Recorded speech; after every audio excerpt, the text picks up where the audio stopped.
Look like the same offense to me. You can't say Duke didn't do his part. No, Duke did his thing. No. Duke did his thing. 12 points. Duke did his thing. But I'm not talking about Duke. I'm talking about the Browns' offense.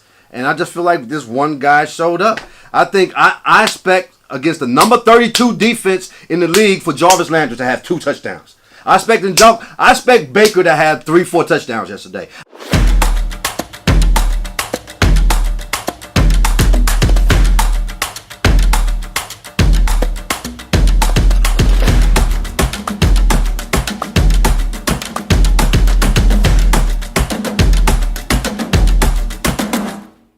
What's up? That's Anthony Sellers. That's Eric Jordan. And this is Browns in Our Blood.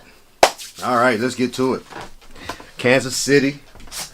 Wasn't unexpected. That was not unexpected. Yeah, especially the way they've been doing everybody. No, yeah, exactly. Thoughts on last week's game versus the Kansas City Chiefs? Quick thoughts on the KC game. Quick thoughts on the Kansas City Chiefs game. They did what I thought they were going to do. Speaking of Kansas City, because they've done it to everybody. High-powered offense. But I was waiting to see what we did against their defense. They're the worst defense in the league. That'd be a really good gauge to see if we move. Plus, to see what this new offensive coordinator was going to do. I don't know. I saw some things, but still I saw the same. And I'll tell you this. I came out of this feeling like, did we really need to get rid of Hugh? Maybe get rid of Haley. I get, but did we need to get rid of Hugh? I'm not sure about that. I don't know if it's part of his media blitz that he went on this last week that kind of turned me thinking about some things. Also about Dorsey. I feel differently a little bit now about Dorsey. I know he can pick talent, but watching Josh Gordon do 130 last night, I felt a certain kind of way. Thinking about how these players seem like they like Hugh, except for Baker, from what media says. Heard Baker wasn't in love with Hugh. I still like the way Hugh coached. I don't know. I'm not sure about these latest moves with our Brown. Hugh, and now the Josh is playing out in the way that he's sticking out and the way I think we need playmakers. I know he's going to bring up the Duke Johnson thing. We didn't utilize the best playmaker we had, which I think is Landry. And we didn't utilize Njoku that much. We still need a playmaker, and I watched the playmaker we had go off last night on Sunday Night Football. But overall, I felt like the defense, as hurt as we are, kind of played a top-notch offense pretty good. Yeah, I mean, they did the best they could, given with what was had. But you can't, with Denzel Ward going out, Jabril Peppers was out for a couple plays, EJ Gaines went out with another concussion, Kirksey came off the field. I can't remember if he came back in, but I know he came off the field for a bit. When you lose 4 players in a game, when you're already down down 2 or 3 players, adding to making it 7 players that you're gone. Yeah. It's really, really tough, especially with Kansas City having an offense like that. Yeah. All you can do is what you can to try to contain them. Baker looked better. Baker looked like he looked like he was having fun. It looked like he had some stress relief off him. So maybe there's something there with that. I wasn't that much more impressed with our offense. You gotta think about it too. This is the first time that Kitchens has going to be taken over for an extended period of time as an offensive coordinator. Yeah, but he's been there. But it's like he came from the outside in. He's been there the whole time. Right, but I mean, he's not been focused on that whole aspect. His whole aspect has been focusing with Duke Johnson and Nick Chubb, and now Dontrell Hilliard. Well, I'll tell you what, I'm not even going to really put it on Kitchens. Let's don't even deal with Kitchens. Let's deal with the worst defense in the league. I expected Landry to show up more, and I expected Njoku to show up more. Because they've been playing all year long with Bake. Well, not all year long. For the majority of the season, they've been playing with Bake. Whoever was making the calls, I expected better execution against the worst defense in the league. Knowing that we were going to have to put up points. Knowing that to even be in this game, we got to put up points. So I was expecting a little bit more out of our offense. Well, you've also said it in comments before that NFL defenses, even the worst ones, are still good defenses. Yeah, they're still good defenses. That's the point. I mean, I liked what I saw personally. It was a little more than what I expected because you got more versatility. You involved more players. Duke Johnson, 978 and 2. One player. You involved him more, but Chubb still got his carries and touches. Landry had 6 receptions, so it's not like he wasn't doing anything. Njoku had, I think, 3 or 4 receptions. I mean, people were getting involved. Ratley was in there. Callaway had a couple. There was more involvement. Even Dontrell Hilliard, the third running back, was in and got a couple carries. So I mean, there was more into it, like just more versatility, more players being utilized, more that they have to scheme for. That it's going to start seeing up, and you're going to start noticing in the weeks to come, I think. We'll see. I'm like, all right, this defense is known for letting people score on them. These guys been playing.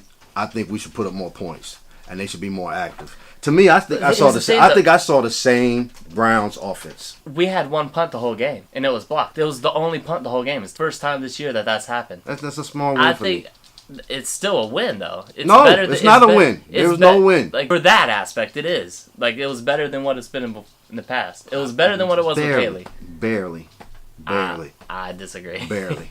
It was better than what it was with Haley. Barely. Honestly, I didn't see really. I saw a little bit, but I didn't see what I thought I was going to see. And how I've been watching the Kansas City Chiefs, because I got that whole squad on my fantasy. Mahomes is my quarterback. I got Kareem on 2 different teams. This is my way of saying I watch a lot of Kansas City Chiefs football. I expected our offense to do more than what they did yesterday.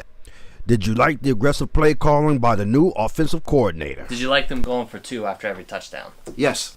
And I like going forward on 4th down, especially if you're playing Kansas City. If you're playing Kansas City, you can't be conservative. You got to be aggressive. I think that played a little bit of a factor into it. Like, that was going to be their game plan, just to kind of keep pace. I think there was certain situations, like after the 2nd touchdown, I probably would have just kicked the field goal because it would have put it down to 13 instead of 15 points. But I liked it when we got the first touchdown and it was 14-9. I like that, going for that 2-point conversion, and after the 3rd touchdown, after Duke Johnson's 2nd one, I like that one as well. Given the situation and stuff, the game flow, those ones made sense. Right. But right. I mean, no, I'm with it too, and I think it's great experience for Bay. Are we writing off this season? Yeah, I said last week that we'd probably be lucky to get 5 wins. All right, so we're writing off this season, man. I'll cut the field goal kicker and cut the punter. We ain't just let them get that experience. Did you like the change at left tackle? You like the change at left tackle? For what we have right now, yeah. I do. Just Harrison's been playing bad. There's no other way to put it. there's no other way to put it. He was playing bad. Boom. But yeah, there's just no other way to put it. So, I mean, granted, Greg Robinson was playing because of an injury, but he didn't really give up too many sacks. You know, there was 2 sacks, one of which was because of Njoku being in full-on pass protection and not kicking back. And then the 2nd one came off on the right side. So I liked it better. I think it'll be better to have Robinson in for the rest of the season, unless Harrison really makes strides in practice. From what we've seen, game film, I think it's better to have the veteran in right now.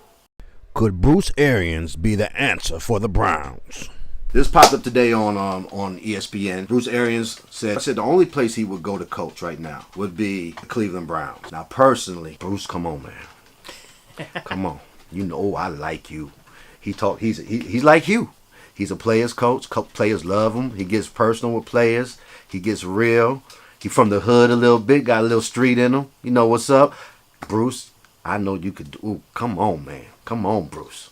I like that. I think he's got a better reputation than Hugh. I would, out of all the names that I've seen being thrown out there this early, like, granted, just get through the season right now with who we have. I still would take Lincoln Riley over any NFL quarterback. I wouldn't. Of the 2, the names that I've seen thrown out would be Arians or DiFilippo.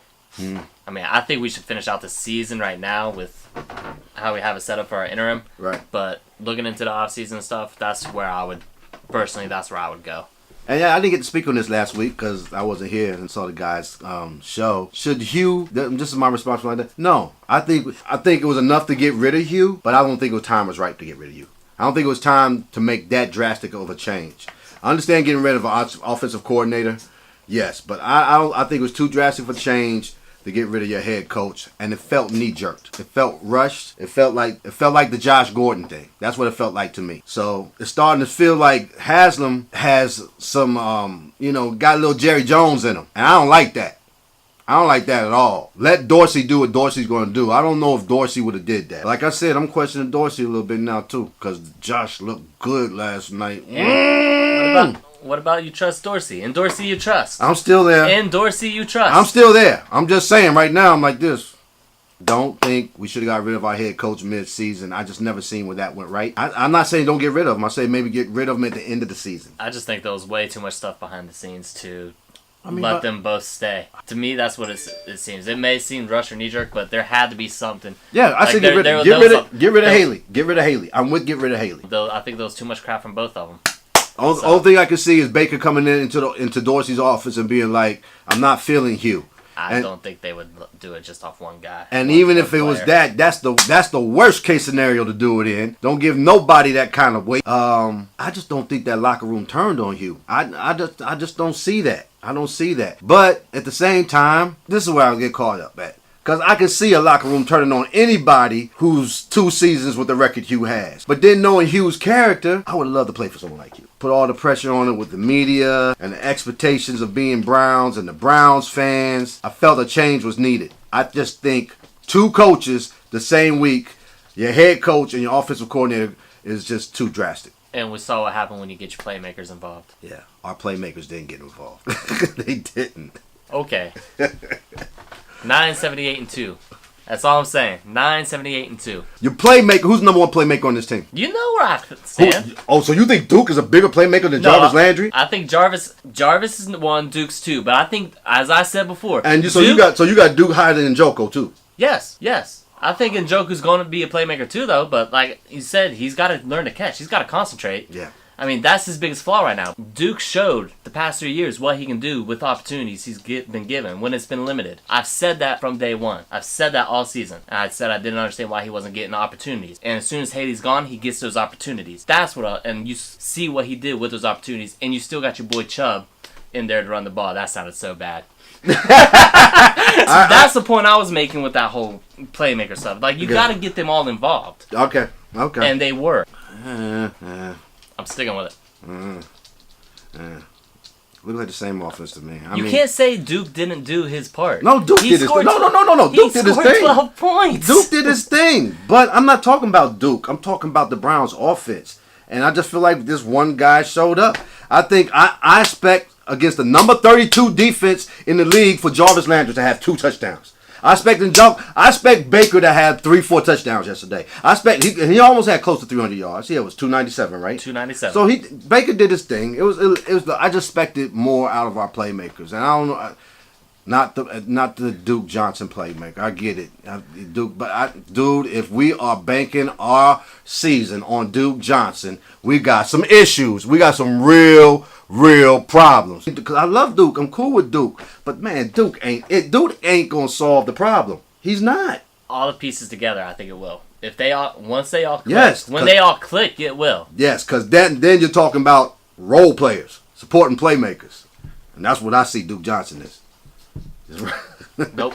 Duke, don't get it twisted. You the man. You look good yesterday. Boy, big shout out to Kellen Conley from B-Hyphen for picking up Duke Johnson and Browns in Our Blood fantasy football. Talking about some foresight.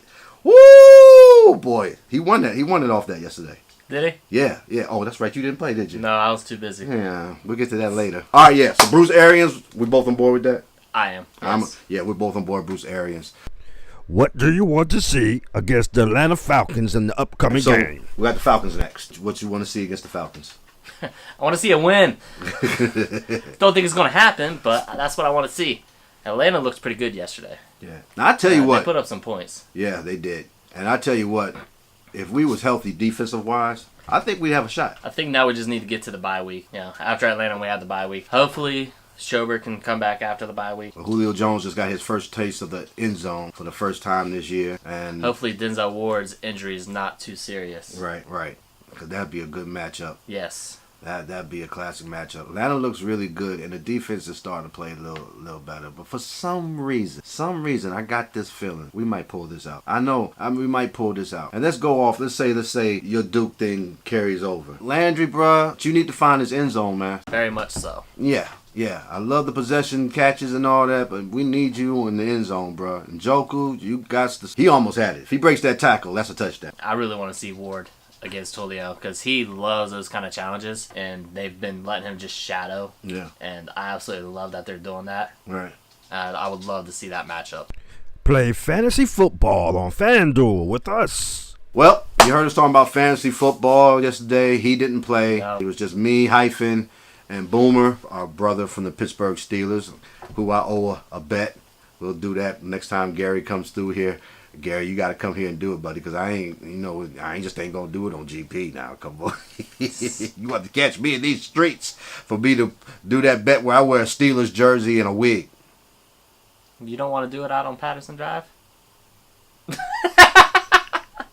Yesterday, Hyphen won. I just talked about it. He picked up Duke Johnson. It was a big pickup. Talking about he just had some foresight. I was impressed with that. Boomer came in second, and I came in third. I don't know where that puts us in standings. But if you want to play with us, the link is right down here in the description box. Click the link, join and play with us. Be sure to check us out on YouTube. You can find us at Monstalung Soundvizion. Hit the like button, subscribe, use the bell for the notification. Leave comments. We love the comments. If you don't like looking at our faces, you can listen to us on podcastgroup.com or anywhere that you can download a podcast. So iTunes, Google Play, Spotify, all of them. That's it for us this week. We'll be back next week. I'm Eric Jordan. I'm Anthony Sellers. And this is Browns in Our Blood. Let's do it, Brownies. Let's get these Falcons. Win.